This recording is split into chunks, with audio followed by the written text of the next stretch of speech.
And here's the rust that fell out.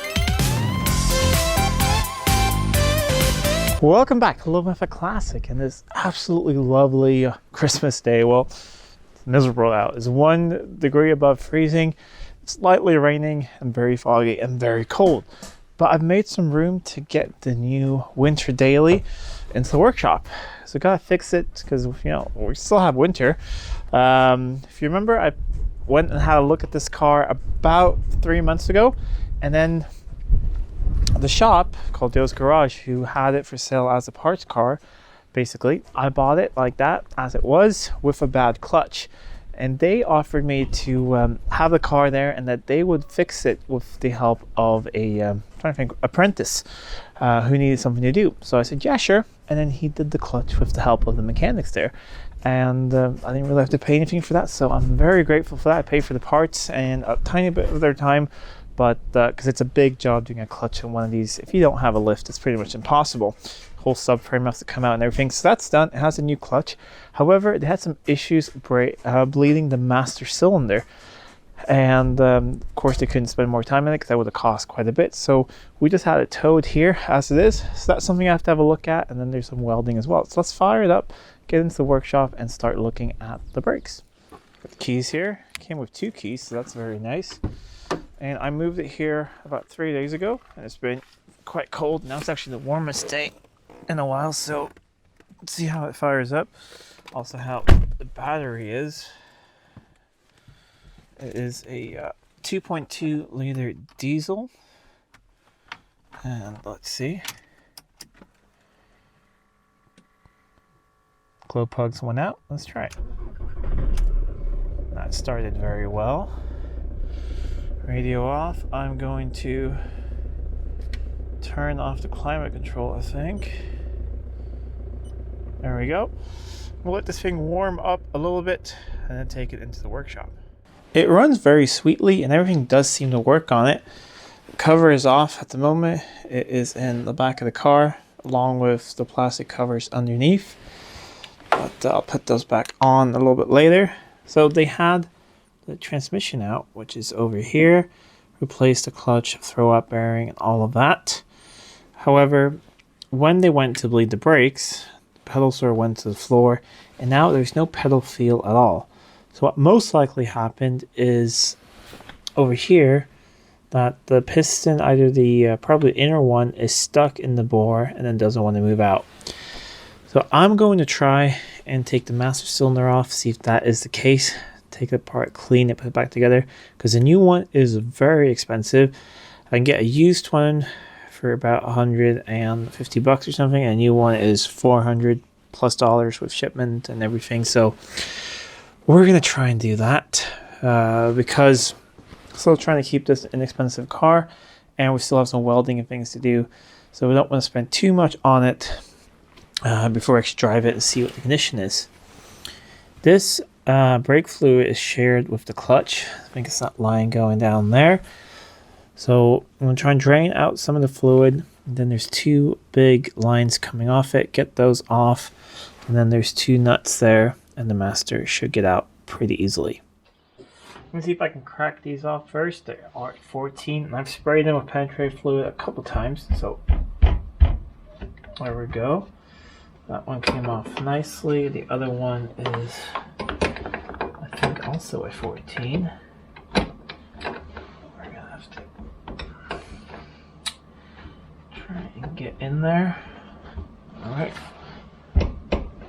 Yeah, that one also moved nicely. So that's really good. Let's see how much fluid is in it. A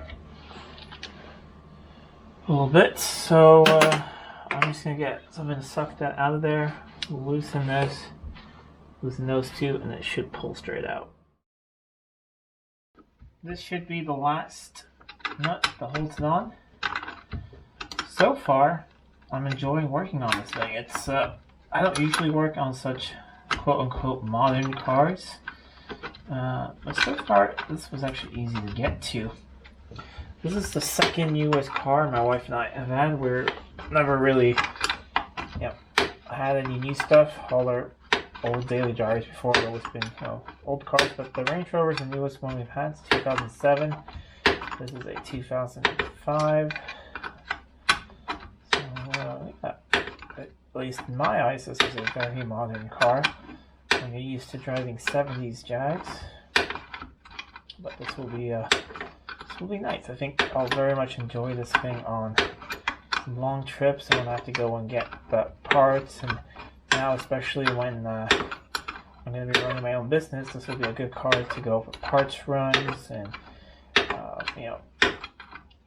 sometimes I buy a lot of used parts for these old cars. Sometimes that's really far away, and then this will be a good station wagon to go and pick up things with. But also will get really good mileage.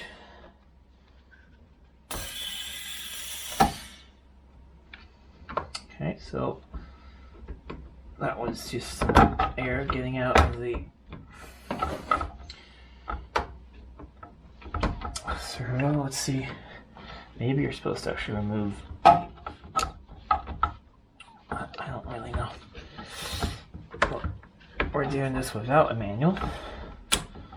I actually do have an X-type manual. I remember.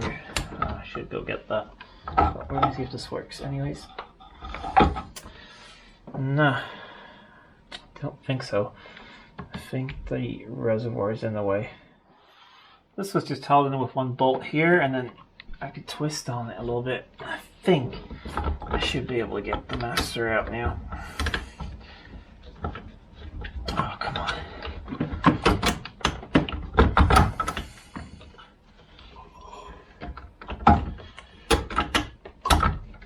There's that line.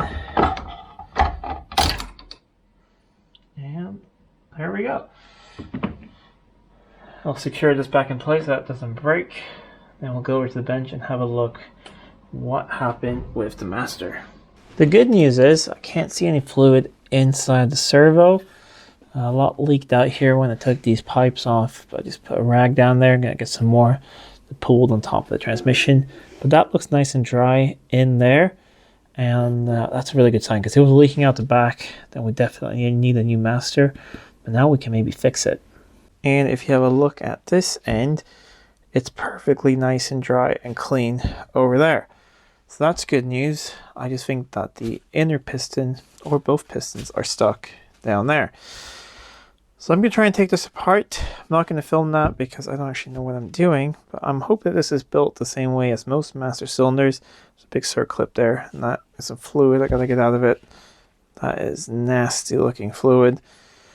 I just made a big mess. I'll clean this up and then take it apart. Let's have a look at it inside. Pretty straightforward to take apart, just like any master cylinder. Got a circlip for the outer piston or the innermost piston, whichever way you want to say it. I think I call it the outer. And then the inner one is held in place with a pin up through there.